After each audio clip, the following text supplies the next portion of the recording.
además de Leticia Robles, que trabaja fundamentalmente en el campo del cuidado, la familia y la vejez.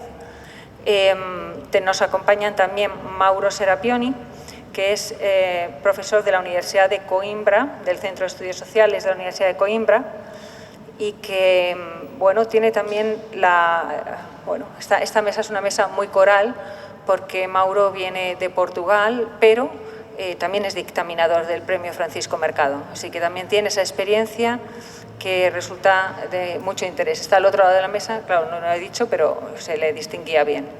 Y en el segundo lugar, este es el orden de intervención, a que yo me lo he saltado, pero tengo a Inés Gandolfo, que también es dictaminadora de la tesis, y ella es miembro de DIPEX Brasil, los de DIPEX están por aquí también, y es miembro de una red Brasil-Canadá de pesquisa cualitativa, y en esta asociación, ¿no?, en este trabajo colaborativo y conjunto con otros países y otras instituciones, tiene también un punto de vista muy interesante que ofrecer. Las personas que están en la mesa van a hablar durante unos 15 minutos, les ruego que sean concisos en esto, que cumplan los 15 minutos, y después las personas que están en la sala podrán hacer preguntas. Y también tenemos en la exposición de Inés, vamos a tener un QR para que las personas puedan hacer aportaciones singulares, que luego veremos a ver cómo las podemos trabajar. Algunas podrán contestarse en la sala, pero otras a lo mejor dan lugar a otros productos que será muy interesante plantear. Vale. Les pido un poquito también de paciencia, porque fíjense que en esta mesa tenemos dos personas cuya lengua materna no es el español, así que hacen un esfuerzo importante por hablarnos en castellano o en español, y se lo agradecemos mucho. Así que, cuando quieras, Leticia. Buenos días a todos. Hablar de cómo hacemos la evaluación por pares no es un tema ni popular ni agradable en las conversaciones cotidianas, e incluso te miran como un saboteador del status quo y te evaden para no conversar del tema. Para charlar de este tema se requiere cierto grado de intimidad académica, de otra manera es mejor permanecer callada. He sido dictaminadora por 30 años. A lo largo de estos años he evaluado manuscritos, proyectos para financiamiento, aspirantes a doctorado, perfiles para contratar nuevos profesores o para promoverlos a un nivel superior. También he evaluado propuestas para crear institutos o centros de investigación, incluyendo su infraestructura, así como candidatos a premios o aspirantes por una beca al extranjero. Lo he hecho a nivel internacional, incluyendo mi país, México. Ser evaluador es un trabajo no pagado, a pesar de la inversión de tiempo y energía dedicado a leer, pensar, decidir y escribir dictámenes, ya sea a favor o en contra de la propuesta. Evaluar es considerado por parte de la comunidad académica como una especie de altruismo, porque haces todo ese trabajo y no esperas recompensa alguna.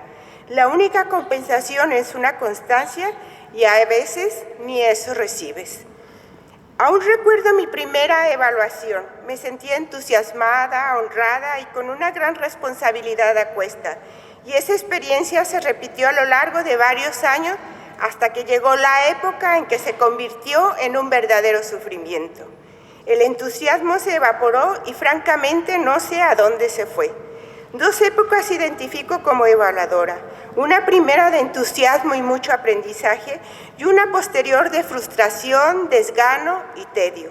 El punto de quiebre fue hace una década, cuando decidí centrar mis esfuerzos mirando a Iberoamérica y no continuar evaluando para revistas de impacto o para organismos de financiamiento que otorgan montos considerables de dinero en los países de altos ingresos.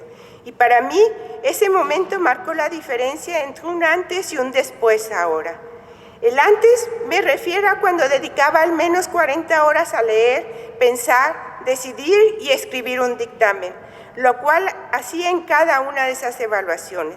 Una época cuando leí propuestas interesantes y novedosas, conocí teorías y metodologías que de otra manera no hubiera accedido a ellas.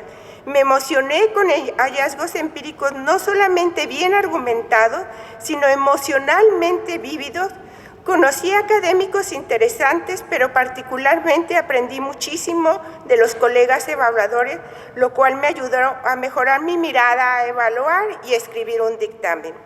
Todavía recuerdo que hubo un año bastante productivo en términos de evaluación.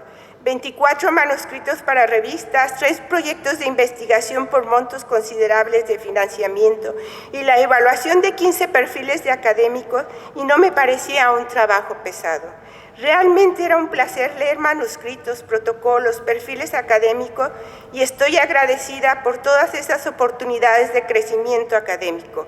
Pero hoy, el solo mirar el encabezado de un correo electrónico que dice «Invitación a evaluar», el estómago se me revuelve y lo único que pienso, otra vez, no es posible. Y es que ahora la evaluación por pares ha transitado a otro estado de cosas. Y no solo es porque estoy envejeciendo y tengo el síndrome pastoril, sino porque los hechos apuntan a una transformación en cómo la evaluación por pares ha sido cooptado por el positivismo. En la tradición en que me formé, escribir un dictamen era señalar, argumentar y proponer alternativas de solución a las debilidades y destacar los aspectos positivos.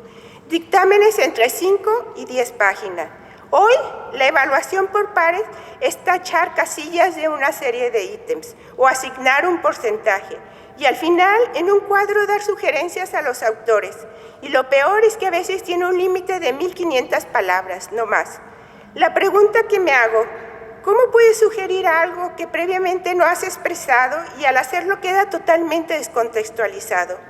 Una sugerencia se basa en identificar fortalezas y debilidades, argumentar y entonces, después de ser explícito en detalle respecto a ambos puntos, dar sugerencia.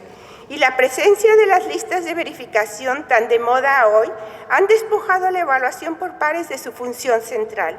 La solidaridad académica al ayudar a los autores a identificar las debilidades y superarlas. Ese es realmente el significado del altruismo académico de la evaluación por pares. Dar regalos cognitivos a los otros para que avancen. Por supuesto que las listas de verificación no están interesados en ello. Por el contrario, su interés está en apropiarse de un campo epistemológico que no es el suyo, como es el de la investigación cualitativa, e imponerle sus normas, procedimientos y valores. Una lista de verificación da la sensación de que somos objetivos al evaluar y que si lo hacemos con números, mejor aún.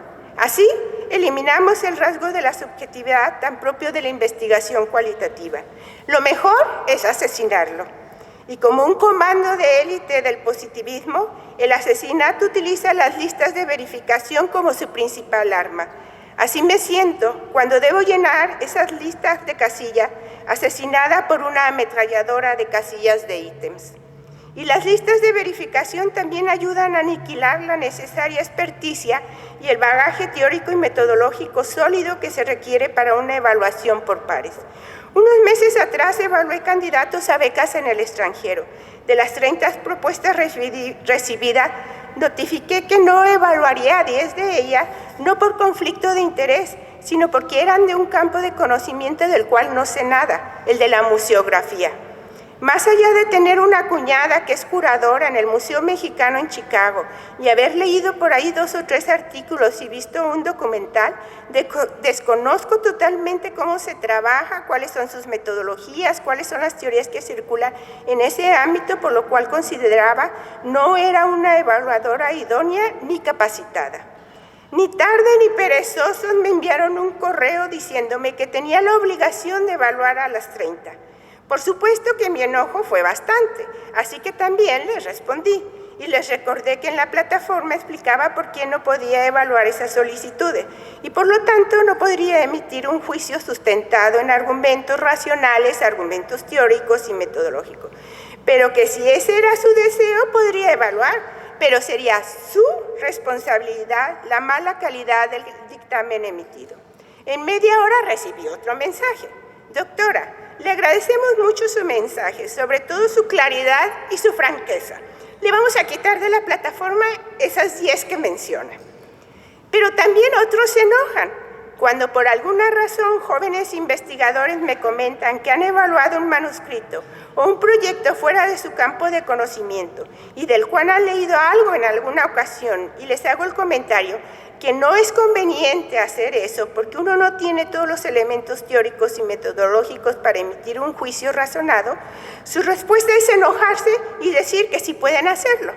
Y es que hoy es sencillo convertirse en evaluador cuando solo tienes que rellenar casillas o asignar porcentaje. Y para eso no se requiere ni experticia ni conocimientos teóricos y metodológicos. La intuición es lo mejor para rellenar casillas o asignar porcentaje. Y no soy la única con esta percepción. Hace un mes, desayunando con una amiga colega, en la conversación apareció este tema y compartía sus preocupaciones al respecto y concluyó diciendo, es que es un asunto muy delicado. Evaluar no es posible sin conocimientos ni experiencia y no lo entienden.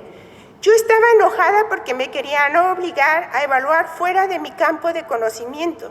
Estos jóvenes investigadores se enojan porque se les hace ver que no es adecuado evaluar algo fuera de su campo de conocimiento.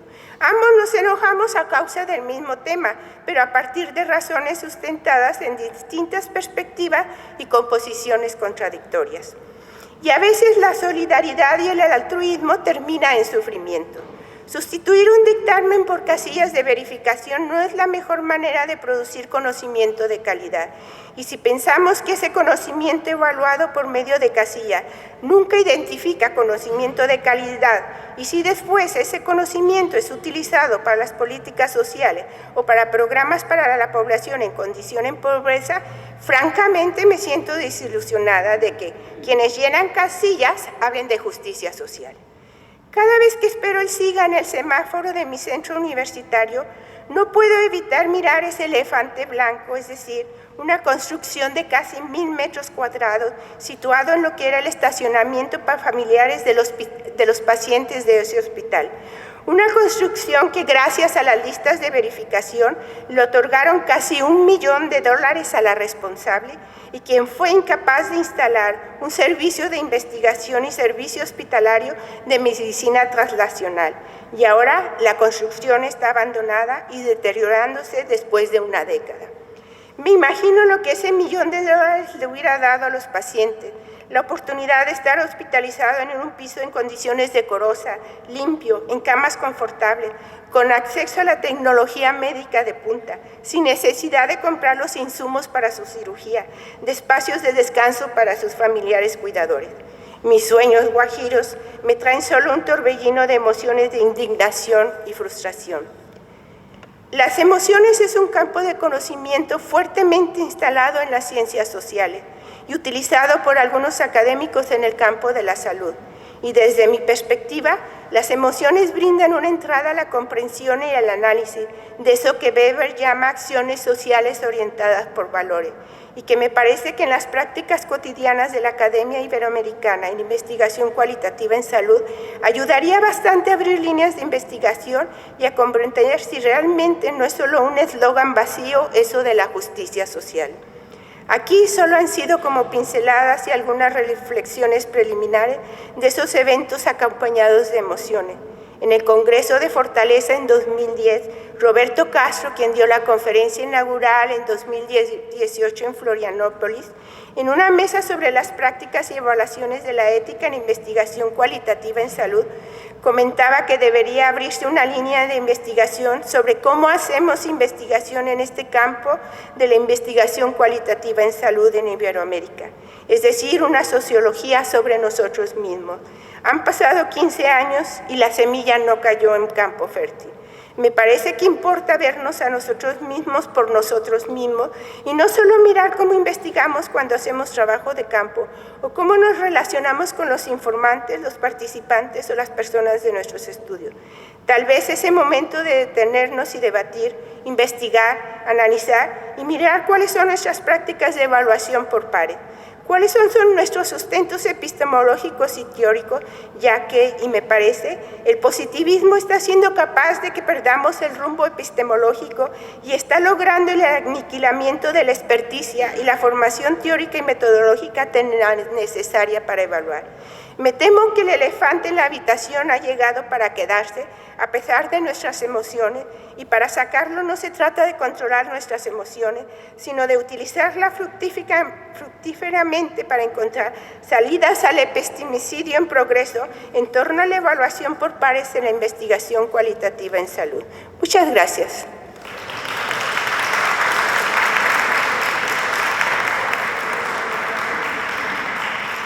Muchas gracias, Leticia. Muy impresionante. Ahora nos hablará Inés Gandolfo, que tiene una presentación. ¿Se la pueden poner? Sí, gracias. Buenos días. Es el papel, entonces, de la subjetividad en el momento de dictaminar. Bueno, pues el sistema de evaluación por pares suele describirse en términos ideales, o sea, un proceso riguroso, técnico, imparcial y meritocrático en que especialistas analizan la calidad metodológica y teórica de los artículos sometidos a publicación. Pero un análisis más cuidadoso nos revela que la práctica real de la evaluación está muy distante de lo que es estar libre de influencias subjetivas, experiencias, afectos, valores, estados de ánimo y posicionamientos políticos y epistemológicos. ¿Qué pasó? De los revisores muchas veces actúan silenciosamente o ruidosamente en las decisiones editoriales o, en fin. ¿Puede pasar? Aquí no me pasa. Y este también es un fenómeno que desafía a la objetividad científica de las suposiciones clásicas, claro, y nos convoca a repensar la evaluación académica desde perspectivas críticas. Dos categorías analíticas aquí adquieren una relevancia en el escenario, que es la subjetividad y la reflexividad. Próximo, por favor. La subjetividad y reflexividad son dos conceptos centrales en la investigación cualitativa que frecuentemente están en conjunto, pero son muy distintas una de la otra. Se articulan de manera compleja. La subjetividad es una condición inevitable de la producción del conocimiento, sea este conocimiento cualitativo o cuantitativo, pero cada uno a su manera. Mientras que la reflexividad es una actitud epistemológica y ética frente a esa condición. En el contexto de la evaluación científica, esa misma subjetividad se manifiesta en los dictámenes elaborados por los revisores, aunque muchas veces no sea tematizada. Las elecciones interpretativas, los juicios de relevancia, los criterios utilizados, todo ello lleva a la huella de un sujeto. La manera en que un artículo es leído, comprendido y juzgado no ocurre en el vacío epistemológico, sino que en un espacio cargado de valores, preferencias teóricas y afiliaciones institucionales. Por favor. Ignorar esta condición es perpetuar la ilusión de que la evaluación por pares es una instancia puramente técnica y objetiva, pero reconocerla, en cambio, es el primer paso para el hacer este proceso de manera más ética, transparente y autoconsciente. El análisis de dictámenes inusuales sirve para ilustrar hasta qué punto el proceso de evaluación científica puede ser idiosincrático. Y aunque no represente la mayoría, estos casos indican que el campo de la revisión por pares está lejos de ser inmune a las tensiones afectivas, a las disputas de poder y al agotamiento institucional. La subjetividad no reflexionada puede comprometer la legitimidad del juicio. En cambio, la reflexividad crítica puede, por el contrario, enriquecer y mejorar la práctica evaluativa.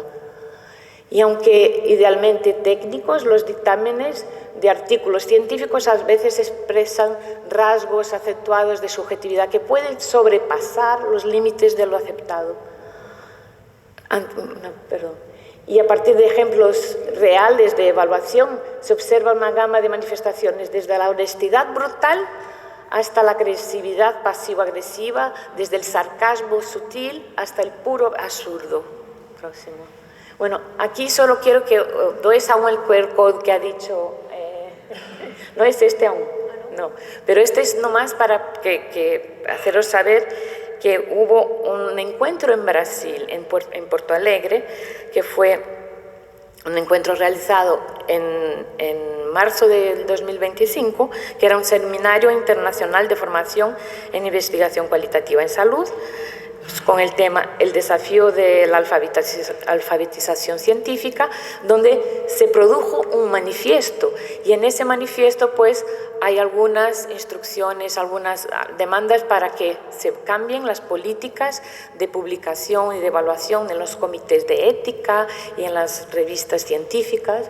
Pues es un llamado a la creación e implementación de políticas que promuevan a la alfabetización científica y la formación avanzada en investigación cualitativa. Os invito a que también miréis y que apoyéis la iniciativa para nosotros, investigadores cualitativos. Próximo, por favor.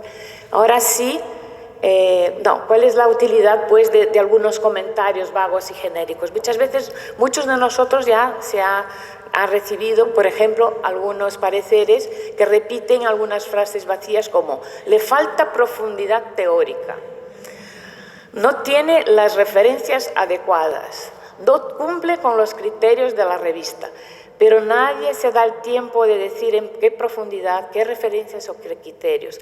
Si es un proceso educativo para educar a la gente a escribir de forma adecuada, sobre todo algunas de las instancias que no hay tanta conocimiento acerca, yo creo que los pareceres podrían ser un poquito más instructivos. Un chiste nomás para pensarlo esa idea, ¿no? Os dejo ahí leyendo, que no me cancelaba. En fin, próximo. Sí. Y nomás aquí os cuento un caso de un dictamen que pasó en Brasil, en la instancia de agencias de financiación, que es el CNPq, en el que una profesora de una universidad federal, pues ella tuvo una solicitud de beca para productividad evaluada negativamente porque el revisor mencionó que los embarazos de la solicitante probablemente afectaron su desempeño. Y entonces el CNPq publicó una nota afirmando que el dictamen era inadecuado y prejuicioso y que no había sido utilizado ese parecer en la decisión final. Además, la agencia determinó que el periodo de evaluación de la productividad científica de la postulante se extendiera por 2 años para cada uno de los partos que tuvo. Próximo. Y este caso es bastante simbólico porque muestra cómo las subjetividades, en el caso, posicionamientos de género, expectativas de carrera y normas institucionales inciden directamente en el proceso de evaluación científica. Y también el revisor expresó una visión personal o ideológicamente informada sobre el hecho de que los embarazos probablemente afectaron el desempeño de la candidata. Y esta es una evidencia clara de que el juicio formal, el dictamen, incorporó suposiciones, estereotipos de género y expectativas normativas que no fueron justificadas explícitamente. Es decir, un factor personal o una interpretación individual, o sea, el embarazo es entendido como una distracción o retraso, se convirtió en parte del criterio del rechazo de la solicitud. Esto representa un uso inadecuado o incluso un abuso de la subjetividad de la evaluación. Entonces, lo que le faltó o resultó insuficiente fue la reflexividad del revisor.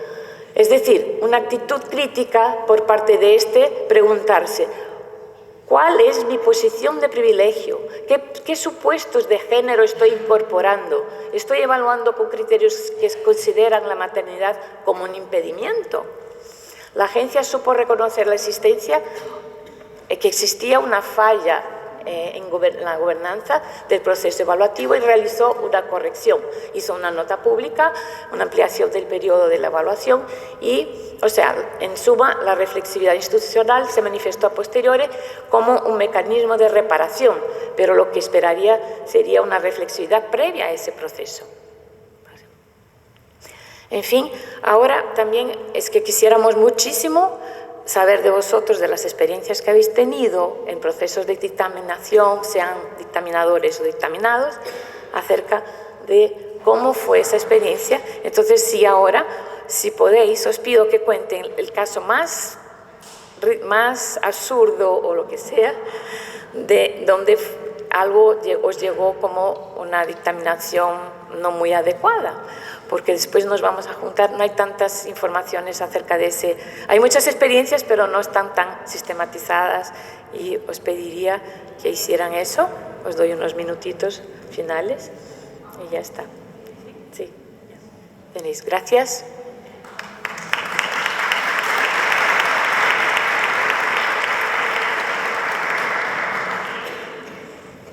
Muchísimas gracias, Inés. Queda un poquito el QR en la pantalla para que ustedes puedan anotarlo y contar experiencias. Y Mauro, ahora, por favor, nos contará también su experiencia y después dejaremos algunos minutos para que el público pueda, para que los asistentes puedan contarnos algo o hacer alguna pregunta. Buenos días a todas las personas presentes hoy aquí. Antes que nada me gustaría agradecer y felicitar a todos los miembros de la organización para tener organizado un evento tan importante. Felicitaciones. Y el tema de esta mesa es al mismo tiempo desafiante y urgente a ser abordado. Fue precisamente el Premio Francisco Mercado el que incentivó esta discusión sobre la revisión por pares y sus aspectos críticos. Me gustaría agradecer también a la colega que coordina el premio de Francisco Mercado para haberme invitado en esta mesa de discusión. Y muchos de nosotros desempeñamos un doble papel. Somos dictaminadores, pero también somos autores. Y algunos colegas incluso son editores. Tal situación podría interpretarse como ambigua. Sin embargo, considero que esta doble o múltiple condición puede brindarnos la capacidad, la responsabilidad y también la humildad necesarias para participar con un cuidado mayor y con más empatía en el proceso de evaluación de los textos. Uso las palabras cuidado y empatía para enfatizar la importancia de ponernos en el lugar del otro, en este caso del autor. Es importante reconocer, como he observado en mi experiencia y como señalan también varios estudiosos, que puede existir una gran variedad de opiniones y evaluaciones sobre un mismo artículo o proyecto. Es decir, es fundamental reconocer que todos tenemos nuestra subjetividad. En mi experiencia personal como autor, he vivido situaciones que ilustran claramente la presencia de subjetividad en el proceso de dictaminación. Permítanme compartir 3 ejemplos breves que considero significativos. Primer ejemplo, envié un artículo, fue rechazado por una revista y sin cambiar nada envié otra revista y fue aceptado, con poquísimas modificaciones. Este caso nos invita a reflexionar sobre el papel de los editores y las líneas de investigación que cada revista adopta, lo cual puede influir de manera decisiva en la aceptación o rechazo de un trabajo. Ejemplo número 2. Mi artículo fue aceptado, pero exigiendo un cambio en la metodología. Se pidió pasar de un estudio exploratorio a un estudio de casos múltiplos integrados. Es claro que yo tuve que aceptar. Si queremos publicar, nosotros somos dependientes, los autores. Tenemos que aceptar el parecer, si no. Aquí se hace evidente el papel del revisor y la diversidad de la perspectiva metodológica que pueden coexistir en la investigación cualitativa. Este tipo de intervenciones refleja cómo las preferencias teóricas y epistemológicas del revisor pueden incidir directamente en la forma final del estudio. Y el tercer ejemplo, mi artículo fue evaluado muy positivamente por el dictaminador, pero el editor hizo muchas críticas, y me tocó trabajar de forma sustancial para modificar el artículo. En este caso resulta pertinente analizar la relación de poder entre los tres actores, el autor, el revisor y el editor, son tres actores principales. La decisión final puede revelar jerarquía y asimetrías en el proceso de dictaminación. Estos tres ejemplos muestran en distintos niveles cómo la subjetividad y también la dinámica institucionales y de poder atraviesan la evaluación científica. Nos recuerdan que detrás de cada decisión editorial hay personas, experiencias, intereses y perspectivas que inevitablemente moldean el resultado. Actualmente la revisión por pares, ya sea de artículo en revista, proyecto de investigación o solicitud de becas, todo pasan para el criterio de la dictaminación. Entonces, la revisión por pares desempeña un papel fundamental en las carreras académicas, otorgando prestigio y legitimidad tanto a los investigadores como a las instituciones. Solo para tener una idea de la magnitud del proceso de revisión, aquí un dato cuantitativo. Se estima que cada año se publican más de 2,5 millones de artículos de investigación científica solamente en lengua inglesa, 2,5 millones en lengua inglesa, y a un ritmo que aumenta rápidamente. Sin embargo, desde sus orígenes, muchas críticas se han dirigido al proceso de revisión por pares, considerando poco fiables y fuente de numerosos errores y sesgos. Diversos factores, como lo muestra la literatura, pueden afectar la imparcialidad de la dictaminación. Por ejemplo, experiencia de vida, estado emocional, capacidad cognitiva, datos demográficos, género, etapa de la carrera del investigador, disciplina y área de especialización del revisor, entre otros. En definitiva, muchas de las limitaciones y sesgos atribuidos al proceso parecen surgir de experiencia personal y juicio subjetivo, como ya hablaron las dos colegas.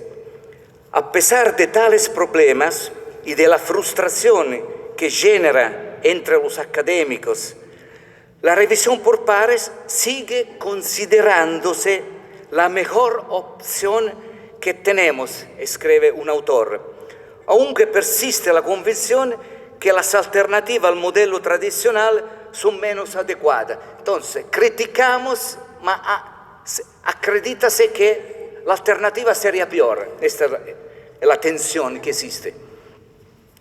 Las investigaciones en este ámbito se han centrado en las limitaciones del proceso, pero también sería importante, como destacan algunos autores, estudiar el impacto directo de la dictaminación en la calidad de los resultados. O sea, es decir, en los artículos seleccionados, los proyectos financiados y las becas aprobadas. En otra palabra, ¿cuántos artículos, cuántos proyectos y solicitudes quedarán excluidos como resultado del tipo de dictaminación que puede ser subjetivas?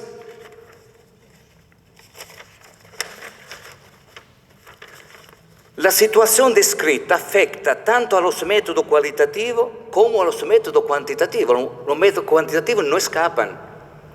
Sin embargo, los trabajos cualitativos son aún más vulnerables a los errores de evaluación y a los sesgos debido a la multiplicidad de referencia teórica y epistemológica que lo sustentan.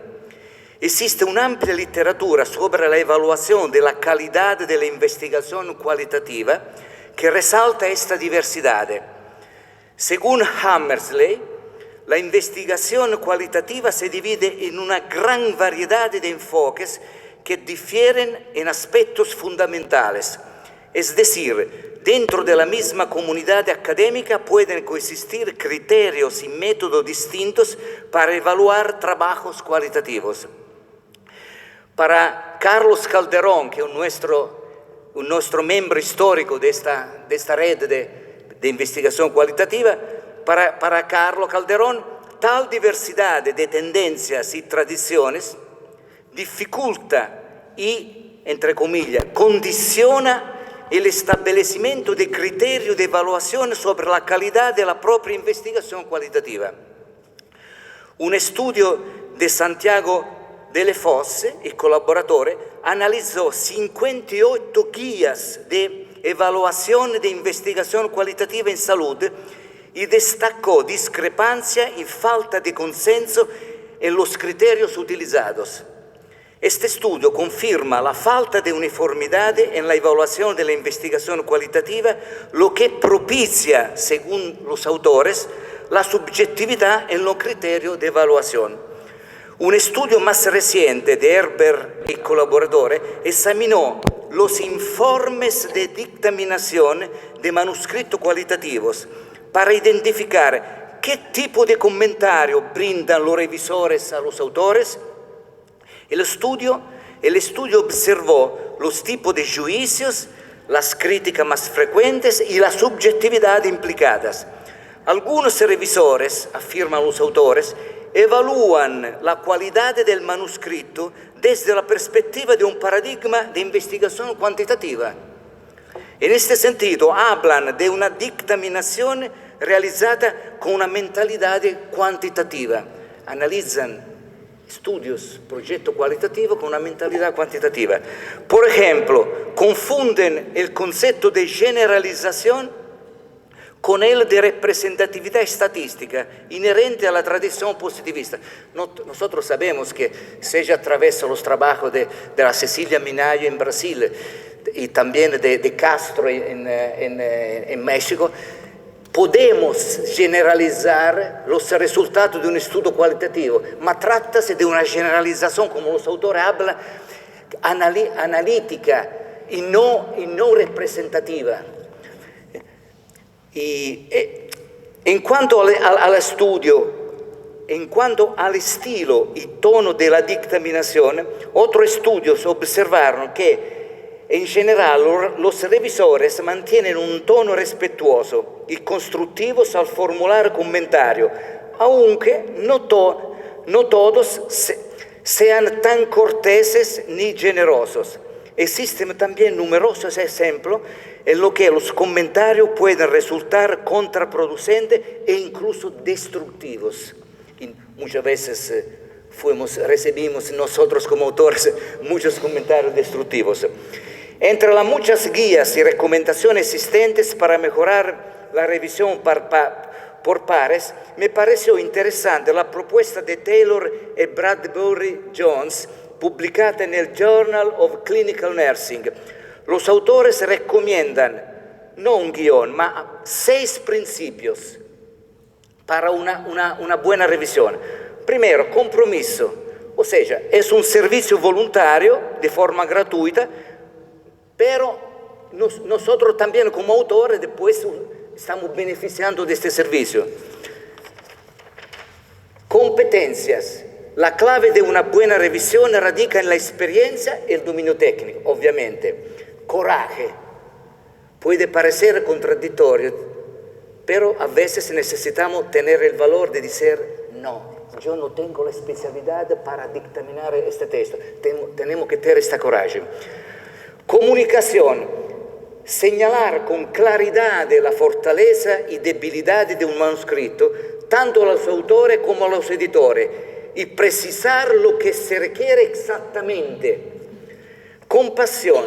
La crítica constructiva es fundamental para una buena dictaminación. Incluso un rechazo puede ayudar a los autores a desarrollar sus ideas y su escritura. Y finalmente, cuidado. Escribir una revisión útil implica cuidar el proceso. Una gran responsabilidad del revisor es evaluar con rigor y sensibilidad la calidad científica del manuscrito. Voy finalizando. Como plantean Lipworth y colaboradores, aunque autores y editores se esfuerzan por ser lo más científicos y objetivos posibles, la revisión de manuscrito, tanto cuantitativa como en cualitativa, es un proceso altamente social y subjetivo. Frente a esta situación hay dos alternativas. Primero, intensificar los esfuerzos para deducir o eliminar las dimensiones no científicas de la revisión, o, en alternativa, reconocer que se trata de una tarea imposible y admitir que la subjetividad es inevitable y que incluso podría mejorar la calidad del proceso.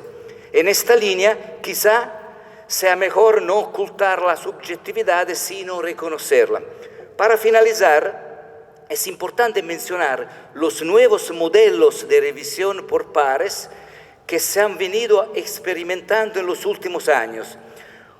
Entre ellos, la revisión abierta por pares, en consonancia con el desarrollo de la ciencia abierta.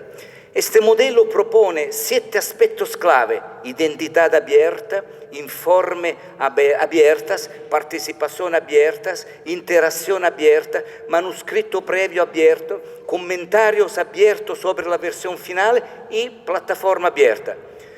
A pesar de esta tendencia hacia la apertura, cabe señalar que hasta hoy han sido las editoriales nacidas abiertas, como Biomed Central, eLife, Frontier, Copernicus, entre otras, las que han comenzado a innovar el proceso de revisión, aunque sin modificar sustancialmente su modelo de negocios.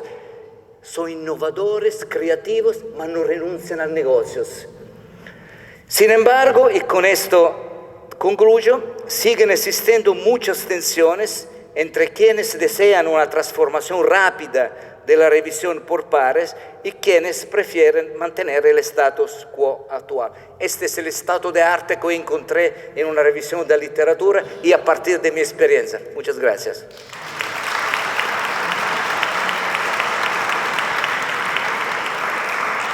Bueno, estas son 3 aportaciones muy diferentes, pero yo creo que señalan aspectos muy interesantes para mejorar la calidad de la investigación y la calidad de la evaluación en investigación cualitativa.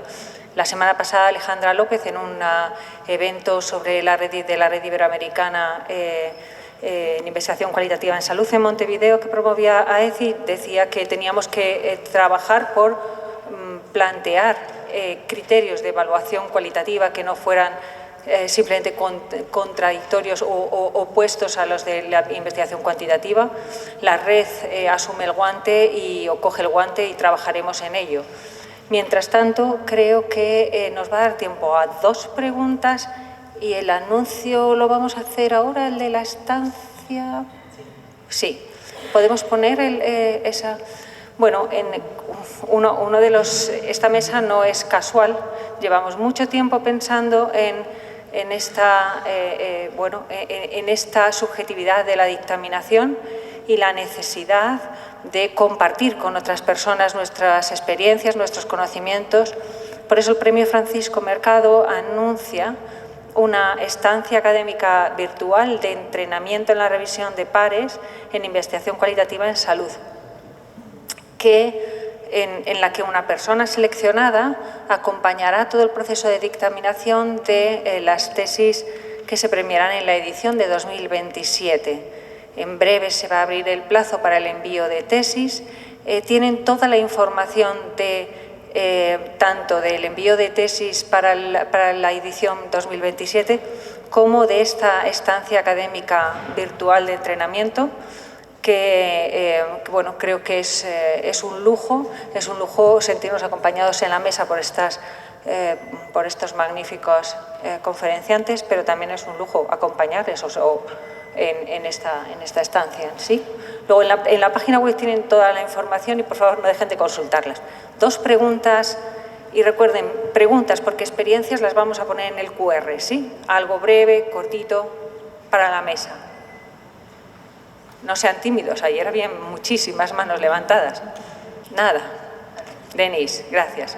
Me pregunto cómo hacer la autocrítica cualitativa en este momento, donde hay un ataque brutal a la ciencia de una forma general, en primer sitio, y la cualitativa es la hermana o la prima pobre de la ciencia.